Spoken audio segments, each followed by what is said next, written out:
Bharatiya Janata party जो चाहे दलित हो, पिछड़े हो, आदिवासी हो, जिन भी नेताओं को लेती है उन्हें पंगु लाचार बनाकर, गुलाम बनाकर रखती है, जो है तीतर गुलाम बना के रखती है, जो है उन्हें पावर देने का काम नहीं करती।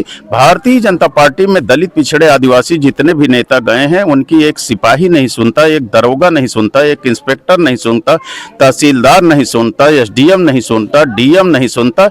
वो एकदम लाचार हैं, मूक दर्शक हैं और गूंगे बहरे की तरह वहां बैठे रहते हैं। वो अपने समाज का काम नहीं करा सकते। दलित मतदाता अपना वोट खराब नहीं करना चाहता, वो समाजवादी पार्टी, इंडिया गठबंधन को ही वोट देने जा रहे हैं और निश्चित तौर पर इंडिया गठबंधन ही जीतेगा। असल भारतीय जनता पार्टी जो है बुलडोजर की नीति चलाना चाहती है। बुलडोजर उन पर चलाती है कुछ गिने चुने लोगों पर, जो बड़े बड़े टॉप 10 अपराधी हैं उन पर वो कार्रवाई करने का काम नहीं करती। जनता जान चुकी भारतीय जनता पार्टी की कथनी करने में अंतर है, इसीलिए सभी लोग भारतीय जनता पार्टी छोड़ करके समाजवादी पार्टी में जुड़ रहे हैं। हमारा लक्ष्य इस चुनाव को तो जीतना है ही है, लेकिन हमारा लक्ष्य है 27 में समाजवादी पार्टी की उत्तर प्रदेश में सरकार बनाना। उसके लिए हम लोग काम कर रहे हैं। सर, मौजूद हूँ फूलपुर विधानसभा क्षेत्र के पैगंबरपुर गाँव में।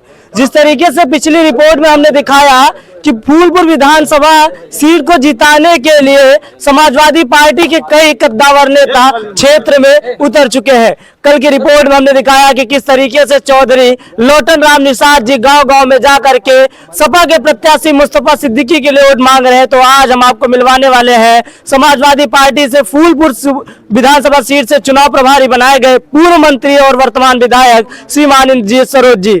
आइए इन्हीं से जानने का प्रयास करते हैं। आप गाँव-गाँव, क्षेत्र टहल रहे हैं, क्या सबसे बड़ा मुद्दा निकल के आ रहा है फूलपुर में? देखिए, उत्तर प्रदेश के अंदर आज लोग, सभी समाज के लोग बहुत ज्यादा परेशान हैं और विशेष तौर पर दलित, पिछड़े, मुस्लिम बहुत परेशान हैं। आज चाहे किसान हो, नौजवान हो, ये सब लोग परेशान हैं।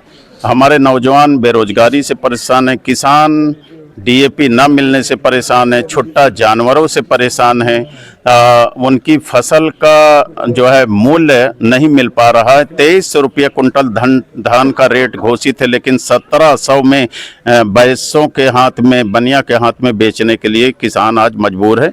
तो अन्याय, अत्याचार अलग है और शिक्षा की जो महंगाई है वो भी जो है की मार से लोग पीड़ित है। तो मुद्दे ही मुद्दे हैं। इन मुद्दों पर आज सारे समाज के लोग इकट्ठा हैं और भारतीय जनता पार्टी को हराना चाहते हैं, समाजवादी पार्टी को जिताना चाहते हैं। जिस तरीके से इन दिनों जो फूलपुर विधानसभा है या कह लें कि उत्तर प्रदेश की 9 विधानसभा सीट की मतदान है वो 13 से 20 कर दिया गया। तो अखिलेश यादव जी का ट्वीट आता है कि जितना टालेंगे उतना हारेंगे। देखिए, ऐसा है कि भारतीय जनता पार्टी लोकसभा के चुनाव से घबराई है।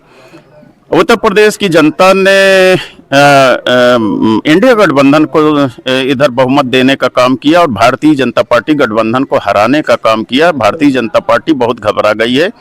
अयोध्या तक की सीट को समाजवादी पार्टी ने जीतने का काम किया है और लगातार भारतीय जनता पार्टी का ग्राफ नीचे जा रहा है। तो वो लोग बार बार चुनाव टालना चाहते हैं, हमारे लोगों को परेशान करना चाहते हैं, जनता को परेशान करना चाहते हैं और जो विपक्ष के कैंडिडेट हैं उनको आर्थिक नुकसान भी पहुंचाना चाहते हैं। लेकिन हमारे लोग थकने वाले नहीं। हमारे लोगों में आक्रोश ज़्यादा बढ़ गया है और ज़्यादा बढ़ चढ़ के वो मतदान करने का काम करेंगे और भारतीय जनता पार्टी की इससे कमजोरी साबित हो रही है।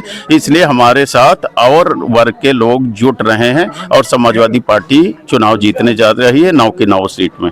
जिस तरीके से आप ज्यादातर बहुजन बाहुल्य क्षेत्रों में जा रहे हैं, क्या इससे लग रहा है कि इस बार बीएसपी से ये वोट कट करके समाजवादी पार्टी में, जिस तरीके से देखा गया है कि 2019 हो, 2022 हो, यहाँ के वोट शिफ्ट हुआ है बीजेपी में, क्या इस बार शिफ्ट होगा समाजवादी पार्टी में? देखिए, दलित समाज का जो मतदाता है वो पिछड़ों के साथ अपना गठजोड़ बना लिया है और पूरे दलितों में ने जो है इंडिया गठबंधन को वोट देने का काम 2024 में किया था। दलित मान चुका है कि हमारी लड़ाई अगर कोई लड़ रहा है तो समाजवादी पार्टी, भारतीय जनता पार्टी से कोई लड़ रहा है तो वो समाजवादी पार्टी लड़ रही है। शेष पार्टियां नगण्य हो गई, शून्य हो गई, इसलिए दलित मतदाता अपना वोट खराब नहीं करना चाहता। वो समाजवादी पार्टी इंडिया गठबंधन को ही वोट देने जा रहे हैं और निश्चित तौर पर इंडिया गठबंधन ही जीतेगा। सर, जिस तरीके से अगर यही मंच पे देख ले तो देखिए उर्मिला यादव जी हैं और सोराव की विधायिका गीता शास्त्री जी हैं, आप हैं और प्रेमचंद मौर्य जी। पीडीए का जो एक ग्रुप है यही देखने को मिल रहा है, हमारे गौतम जी है, तो पीडीए का यही एक ग्रुप दिख रहा है। तो क्या एनडीए से ये पीडीए इस बार विधानसभा उपचुनाव में भी लड़ पाएगा? देखिए एनडीए का जो है ग्राफ नीचे जा रहा है बराबर, और जो हमारी इंडिया गठबंधन है वो सदैव जो है मजबूत हो रहा है, दिनों दिन मजबूत हो रहा है और दिनों दिन हमसे लोग जुड़ रहे हैं। महंगाई से लोग आजिज हैं, बेरोजगारी से लोग आजिज हैं।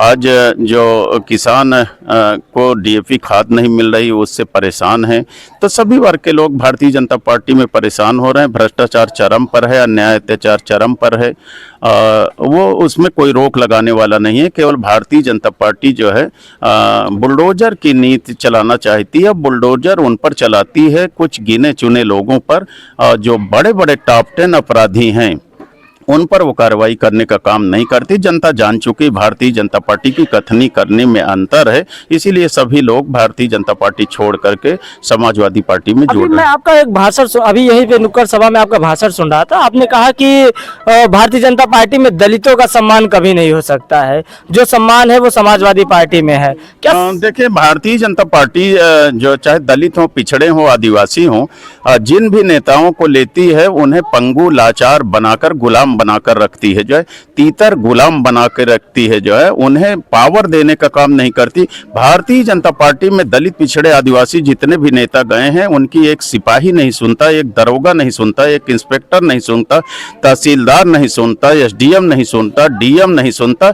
वो एकदम लाचार हैं, मूक दर्शक हैं और गूंगे बहरे की तरह वहां बैठे रहते हैं। वो अपने समाज का काम नहीं करा सकते। पिछले 5 दिनों से पूर्वांचल समेत लखनऊ के कई बड़े दिग्गज नेता फूलपुर विधानसभा में डटे हुए हैं। क्या आप लोग इसको नाक का सवाल बना लिए हैं क्या? नहीं, नाक का सवाल नहीं। देखिए समाजवादी पार्टी के नेता आदरणीय अखिलेश यादव जी जिन्हें भी जिम्मेदारी देने का काम करते हैं वो लोग अपनी जिम्मेदारी का निर्वहन करते हैं और अपना चुनाव मानकर लड़ने का काम करते हैं। इसीलिए अपना सब कुछ खर्च करते हुए हमारे सारे समाज के नेता लोग लगे हैं, पदाधिकारी लगे हैं, कार्यकर्ता लगे हैं।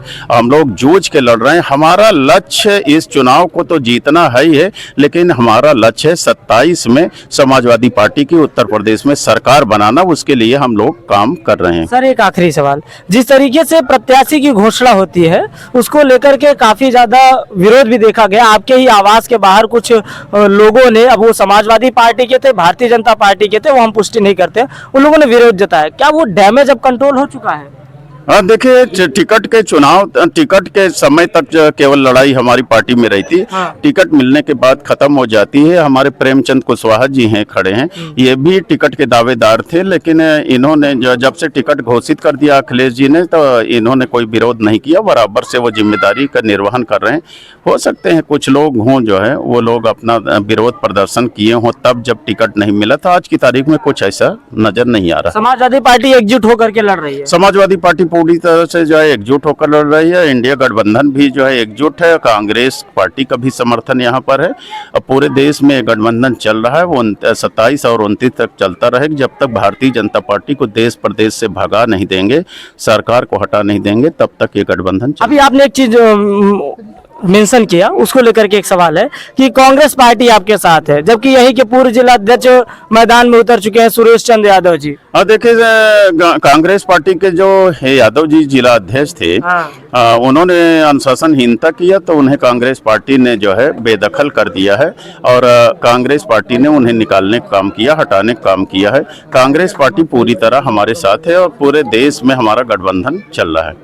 तो ये देखिए किस प्रकार से गांव-गांव में नुक्कड़ सभा के दौरान यहाँ पर पैगंबरपुर में किया जा रहा है। नुक्कड़ सभा के दौरान यहाँ एससी मतदाताओं को समाजवादी पार्टी की तरफ लाने के लिए यहाँ पर नुक्कड़ सभाएं माननीय इंजीत सरोज जी के द्वारा किया जा रहा है। तो आप सोच सकते हैं कि फूलपुर विधानसभा सीट किस तरीके से हॉट सीट बनी हुई है, जहाँ एक तरफ भारतीय जनता पार्टी ने अपने उप मुख्यमंत्री केशव प्रसाद मौर्य को चुनाव प्रभारी बनाया है, तो वही समाजवादी पार्टी की तरफ से पूर्व मंत्री और विधायक इंजीत सरोज जी को चुनावी प्रभारी बनाया है। ये सीट इतना हॉट हो चुकी है कि यहाँ से मेजा के विधायक संदीप पटेल, तो वही आजमगढ़ के 9 बार के विधायक दुर्गा प्रसाद यादव जी और अकबरपुर के विधायक अखिलेश यादव समेत चौधरी लोटन राम निषाद, गीता शास्त्री विधायिका जी, तमाम उन बड़े दिग्गजों को उतारा गया है यहाँ इस फूलपुर विधानसभा सीट पर। महिलाओं की भागीदारी को भी सुनिश्चित करने के लिए उर्मिला यादव जी समेत कई बड़े नेताओं को फूलपुर विधानसभा सीट पर उतारा गया है। ऐसी और भी अपडेट के लिए हमारे साथ जुड़े रहिए, तब तक के लिए नमस्कार।